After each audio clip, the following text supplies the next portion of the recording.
Hello friends, मैं गौरव। और जब 15 अगस्त 1947 को भारत ने अपना सबसे पहला झंडा फहराया, तब उस झंडे को फहराने के लिए नेहरू जी को लोगों के सर पर अपने पांव रखकर जाना था। अब फ्रेंड्स, हुआ यूं कि उस वक्त ब्रिटिशर्स का खौफ इतना ज्यादा था कि लोग अपने घर से बाहर निकलने तक डरते थे। लेकिन अपनी पहली आजादी को भला कौन भारतीय मिस करना चाहेगा? तो बस हजारों लाखों भारतीय वहां पर अपने जीत का जश्न मनाने प्रकट हुए। और इनफैक्ट इस भीड़ का अंदाजा आप इस बात से लगा सकते हो कि उस दिन ब्रिटिश सूबेदार लॉर्ड माउंटबेटन, जिन्होंने हमारी आजादी पाने में मदद की थी, वो खुद भी अपने बग्गी से नीचे नहीं उतर पाया और उन्हें भी भीड़ के बीचों बीच सारे भारतवासियों के साथ हमारे तिरंगे को सलामी देनी पड़ी। वेल, आई नो आप में से ये स्टोरी कईयों को पता नहीं थी और ऐसे ही कई दिलचस्प कहानियां दुर्भाग्यवश आज सिर्फ हमारे इतिहास के पन्नों में हमेशा के लिए कैद हो गई हैं। लेकिन मैं आपका दोस्त गौरव, एक सच्चा भारतवासी होने के नाते आज ये सारी कहानियां आपके साथ शेयर करने वाला हूं और आपको उन सारे फ्रीडम फाइटर्स और उनके रियल लाइफ स्ट्रगल्स से वाकिफ कराऊंगा in our today's video titled people who contributed a lot in our independence. Number 1, Bhagat Singh, Rajguru और सुखदेव डेथ, मार्च 23, 1931। मित्रों, आखिर ऐसी क्या वजह हो सकती है कि भगत सिंह, राजगुरु और सुखदेव, इन तीनों क्रांतिकारियों को फांसी की तारीख से एक दिन पहले ही फांसी पर चढ़ा दिया गया था? तो आखिर ऐसा क्या कर लिया था इन लोग ने कि ब्रिटिशर्स को इनसे इतना खौफ नजर आ रहा था? सो फ्रेंड्स, वेल, हुआ यूं कि राजगुरु, सुखदेव और भगत सिंह, इन तीनों ने मिलकर सन 1928 में लाहौर में एक ब्रिटिश जूनियर पुलिस अधिकारी जॉन सॉन्डर्स की गोली मारकर हत्या कर दी थी और इसके बाद उन्होंने सेंट्रल असेंबली में बॉम्ब फेंककर इन गोरों की सिट्टी बिट्टी गुल कर दी थी। और सबसे हैरानी की बात तो यह है कि बॉम्ब फेंकने के बाद भी ये लोग इन गोरों से डरकर बिल्कुल भी नहीं भागे और ये वजह भी बनी जिससे ये तुरंत पकड़े गए और उन्हें उम्र कैद की सजा हो गई। ये सजा उन्हें उस वक्त सुनाई गई थी, लेकिन अब आता है कहानी में एक ट्विस्ट। इनकी उम्र कैद की सजा अचानक से फांसी में तब्दील हो जाती है और इसके पीछे कहीं ना कहीं अवाम का बहुत बड़ा हाथ है, क्योंकि उम्र कैद की सजा मिलते ही मदन मोहन मालवीय और महात्मा गांधी जी से लेकर जनता ने भी इन्हें रिहा करने में कोई कसर नहीं छोड़ी। सभी ने मिलकर एक आंदोलन करने की घोषणा की और इससे ब्रिटिश सरकार की फट गई कि कहीं ये तीनों वापस से रिहा ना हो जाए और इस बार सच्ची में इन पर बॉम्ब ना फोड़ डाले। और इसी वजह से उन्होंने उम्र कैद की सजा को तुरंत फांसी की सजा में तब्दील कर दिया। 24 मार्च 1931 को उन्हें फांसी की सजा सुनाई गई, लेकिन जब आंदोलन ने रुकने का नाम ही नहीं लिया, तब 24 मार्च से एक दिन पहले 23 मार्च के दिन ही ब्रिटिश सरकार ने इन तीनों वीर जवानों को सूली पर चढ़ा दिया। और दूसरी सबसे हैरानी वाली बात तो यह है कि ये तीनों इस बात से बिल्कुल भी डरे नहीं, उल्टा ये लोग तो खुश हुए, क्योंकि इनके मुताबिक सारी जिंदगी इन गोरों के कैद में रहने से अच्छा हम हंसी खुशी वतन के लिए मौत को गले लगा लें। और आप बिलीव नहीं करोगे कि ये गोरे इन तीनों से इतने डर गए थे कि उनकी मौत को 100% कंफर्म करने के लिए उन्होंने स्पेशली एक मेडिकल एग्जामिनर को भी बुलाया। नंबर 2, मंगल पांडे। मंगल पांडे जी जो बॉर्न हुए थे 19 जुलाई 1827 को और उनकी मौत हुई 8 अप्रैल 1857 को, वो महान शख्स हैं जिनको ब्रिटिशर्स ने खुद अपने ब्रिटिश आर्मी में शामिल किया था। लेकिन फिर आखिर ऐसा क्या हुआ कि एक दिन भरी दोपहर में ब्रिटिशर्स को इनसे अपने सारे हथियार वापस लेने पड़े और इन्हें तुरंत अपनी वर्दी वहीं पर उतारनी पड़ी। अब फ्रेंड्स, मैं आपको यह बता दूं कि ईस्ट इंडिया कंपनी के स्वार्थी नीतियों के कारण मंगल पांडे ने मन में अंग्रेजियों की यह हुकूमत के खिलाफ पहले से ही नफरत की आग एक तरीके से पनपने लग गई थी और इस आग में घी डालने का काम एनफील्ड P.53 राइफल ने किया, क्योंकि जब एनफील्ड P.53 राइफल को इस्तेमाल करने की बारी आई, तब उस राइफल में एक ऐसा कारतूस यानी कि कार्ट्रिज का इस्तेमाल किया गया था जो हिंदू और मुसलमान दोनों के भावनाओं को ठेस पहुंचा रहा था। अब हुआ यूं कि इस कारतूस को राइफल में डालने से पहले इसे अपने दांत से काट कर निकालना पड़ता था और यहीं पर तो प्रॉब्लम आई, क्योंकि एक गाय या फिर सूअर के गोश्त का बनता था। और इसी की वजह से हिंदू और मुस्लिम सैनिकों के मन में इन गोरों के प्रति एक आक्रोश सा उमड़ आ रहा था। और फिर असली कहानी तो 9 फेब 1857 को शुरू होती है, जब ये कारतूस मंगल पांडे की सेना में बांटा गया। तब मंगल पांडे ने उसका इस्तेमाल करने से साफ मना कर दिया, और तब उनके आदेश को ना मानने पर एक ब्रिटिश ऑफिसर ने गुस्से में आकर उसके सारे हथियार वहीं पर जब्त कर लिए और सभी के सामने उन्हें वर्दी उतारने का आदेश दिया। पर मंगल पांडे जी इतने आसानी से हार मानने वालों में से नहीं थे। उन्होंने वहीं पर उनके हथियार छीनने वाले मेजर हाइसून पर आक्रमण करके उन्हें मौत के घाट उतार डाला। और इस घटना ने मानो अंग्रेजों के खिलाफ इंडियंस का जो आक्रोश था उसकी चिंगारी को हवा देने का काम किया। पर ब्रिटिश सरकार ये कतई नहीं चाहती थी कि इनके जैसे और कई लोग भी उनके खिलाफ हो जाएं और उन्हें दबाने का दुस्साहस करें। और तब लोगों के मन में अपना खौफ बिठाने के लिए उन्होंने मंगल पांडे जी को जेल में डाल दिया और फिर उन्हें सरेआम सभी के सामने फांसी पर चढ़ा दिया। नंबर 3, सुभाष चंद्र बोस। बर्थ जनवरी 23, 1897 और डेथ 18 अगस्त 1945। तुम मुझे खून दो, मैं तुम्हें आजादी दूंगा। बोलने वाले सुभाष चंद्र बोस जी की पहुंच इतनी ऊपर तक थी कि उन्होंने वर्ल्ड वॉर 2 के दौरान 1940s में जर्मनी और जापान जैसे खतरनाक कंट्रीज के लीडर से ही दोस्ती कर ली थी, और वो भी पता है कब?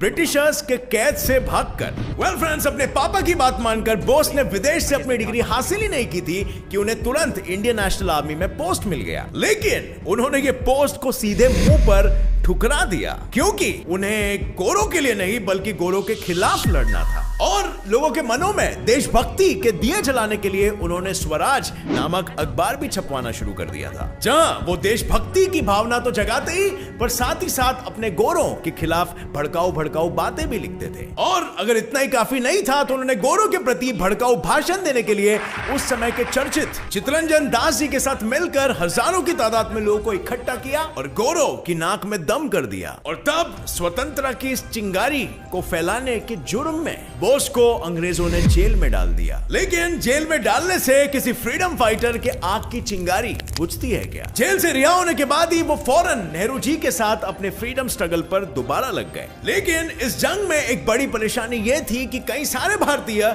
जो अपने देश के लिए वाकई में कुछ करना चाहते थे, वो डर के मारे बाहर निकलते ही नहीं थे। और तब उनके यही डर को भगाने के लिए बोस ने हर एक भारतीय के घर घर में जाकर उन्हें लड़ने की प्रेरणा देनी शुरू की। परंतु उनकी जो विचारधारा थी ना, वो गांधी जी से बिल्कुल अलग थी। उनका यह मानना था कि इतने बड़े फ्रीडम स्ट्रगल के लिए सिर्फ बलिदान या अहिंसा से कुछ नहीं होने वाला। और नेताजी ये घर घर जाकर लोगों को बताते थे, और इनका ये आंदोलन इतना सफल रहा कि इसकी वजह से ब्रिटिश सरकार लिटरली थर-थर कांपने लगी। डर के मारे भटकाने के चार्जेस पर ब्रिटिश सरकार ने बोस को अंदर कर लिया। लेकिन यहाँ पर भी उन्होंने अपने घुटने नहीं टेके और पूरे 7 दिनों तक लंबी भूख हड़ताल की। और इसकी वजह से उन्हें जेल से छूट तो मिली, पर उन्हें हाउस अरेस्ट में रखा गया। और इसी हाउस अरेस्ट में इन्होंने फिरंगियों के आंखों में धूल झोंक कर ये देश से सीधा फॉरेन के लिए रवाना हो गए और सीधा जर्मनी और जापान जैसे ताकतवर देश के लीडर से मिलकर दोस्ती का हाथ बढ़ाकर उन्हें भारत की मदद करने पर राजी कर लिए। और दोनों देशों ने इंडियन आर्मी को सपोर्ट करने की पूरी कोशिश की, पर अफसोस वो कामयाब नहीं रहे। और इस जंग के दौरान ही 18 अगस्त 1945 को एक मिस्टीरियस से प्लेन क्रैश में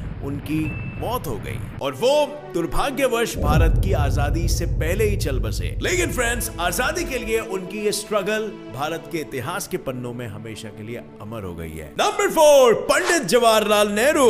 बर्थ नवंबर 14, 1889, डेथ मई 27, 1964।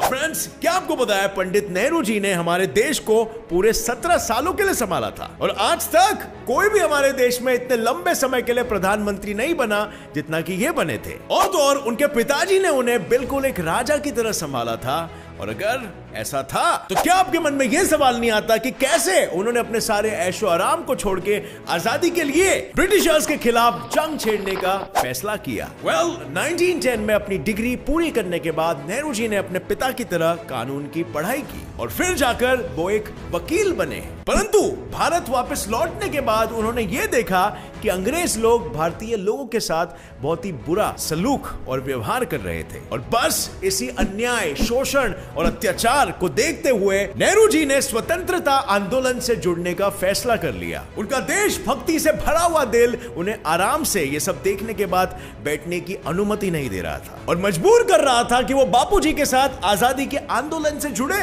और आखिरकार वो गांधी जी के असहयोग आंदोलन से जुड़ ही गए। कैसे जुड़े?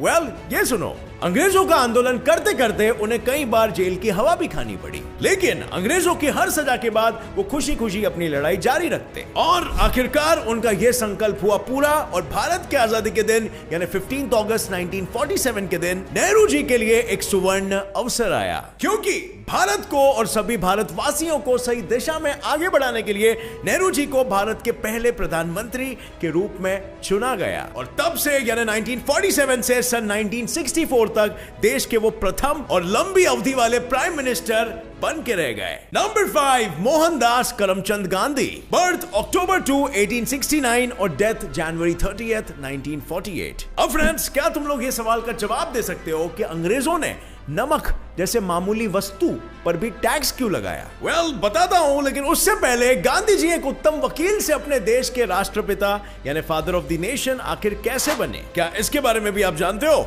सो फ्रेंड्स, हुआ यूं कि गांधी जी उस जमाने में फर्स्ट क्लास की महंगी टिकट निकालकर ट्रेन से वापस अपने घर जा रहे थे। मोहनदास के गांधी। परंतु टिकट होने के बावजूद भी एक ब्रिटिश ऑफिसर ने उन्हें कूली कहकर उस बोगी से धक्के मारकर बाहर फेंक दिया और यहीं से उनके दिल में सत्याग्रह यानी फाइटिंग विद पीस का सबसे पहला दिया जला। ब्रिटिशर्स हर चीज से कर यानी कि टैक्स ऐंठते थे और यहां तक कि उन्होंने नमक, जो कि घर घर में हर खाने में पड़ता है, उस पर भी भारी टैक्स लगा दिया था। और तब इसके खिलाफ सबसे पहले अपनी आवाज उठाने वाले और कोई नहीं थे बल्कि गांधी जी थे, जिन्होंने 12 मार्च 1930 में इस अन्याय के विरुद्ध दांडी मार्च करके आवाज उठाया। अब यह मार्च आगे चलकर हमारे देश के स्वतंत्रता का एक अहम पड़ाव भी बना और इस आंदोलन में तो शुरुआत में सिर्फ 80 पदयात्री ही जुड़े, मगर वहां तक पहुंचते पहुंचते ये संख्या बड़े आराम से हजारों की तादाद में तब्दील हो गई। ब्राह्मण हो या हरिजन, सभी समाज के लोगों ने इस सत्याग्रह में हिस्सेदारी निभाई और इससे ब्रिटिशर्स को अनेकता में भी एकता दिखाई दिया। और इस तरह से ये रैली अंग्रेजों के दबाव का अहिंसक जवाब बन गई थी, क्योंकि अब इस आंदोलन के दौरान नमक की व्यापारी की मोनोपोली अब ये गोरे नहीं कर सकते थे और अब इसकी वजह से इनके तिजोरियां में पैसों के बजाय सिर्फ मक्खियां ही भिनभिना रही थी। और क्या आपको पता है फ्रेंड्स, गांधी जी वो पहले इंसान थे जिन्होंने इंडिया में फॉरेन गुड्स का बहिष्कार भी किया। उनका मानना था कि फॉरेन गुड्स को इंडिया में बैन कर देना चाहिए और सिर्फ फटाके ही नहीं बल्कि वो अपने कपड़े तक भारत के बने हुए चरखे से ही बनाते थे। उनका एक स्ट्रॉन्ग मानना था कि हम पूरे विश्व को अहिंसा के माध्यम से जीत सकते हैं। और इतना ही नहीं, 1942 की क्विट इंडिया मूवमेंट भी गांधी जी ने ही शुरू की थी। मगर जब 1947 में भारत को आजादी मिली तब उनके अहिंसावादी विचारों को ना मानने वाले नथुराम गोडसे ने उन्हें बीच चौराहे पे गोलियों से छन्नी कर दिया। और इस तरह आखिरी दम तक भारत के लिए लड़ते रहने की वजह से आज भी हम सभी उन्हें फादर ऑफ द नेशन के नाम से ज्यादा जानते हैं। और फ्रेंड्स, ऐसे बहुत से लोग हैं जिन्होंने हमारे देश को आजादी दिलाने के लिए अपनी जान निछावर कर दी ताकि इनके आगे के जो पुश्ते हैं वो आजादी से जिंदगी जीत सके, यानी कि हम आजाद रह सके। अगर आपको ये वीडियो पसंद आया तो एक लाइक जरूर ठोकना। मेरे channel gets it life fact को भी सब्सक्राइब कर दो और दबाओ नीचे दिया गया बेल आइकन ऑलवेज का ऑप्शन ऑन करके, ताकि आप आगे ऐसे इंटरेस्टिंग वीडियोस को देखते रह सके। और अब फ्रेंड्स, मुझे ये बताना कि इन सारे लीडर्स में से आपको क्या लगता है किसका कंट्रीब्यूशन सबसे ज्यादा स्ट्रांग था? आई नो हमें कंपैरिजन नहीं करना चाहिए, बट फिर भी ऑब्जेक्टिवली स्पीकिंग किसका कंट्रीब्यूशन सबसे स्ट्रांग था आपके हिसाब से? Comment down below and let us know. Keep learning and keep growing. Jai Hind.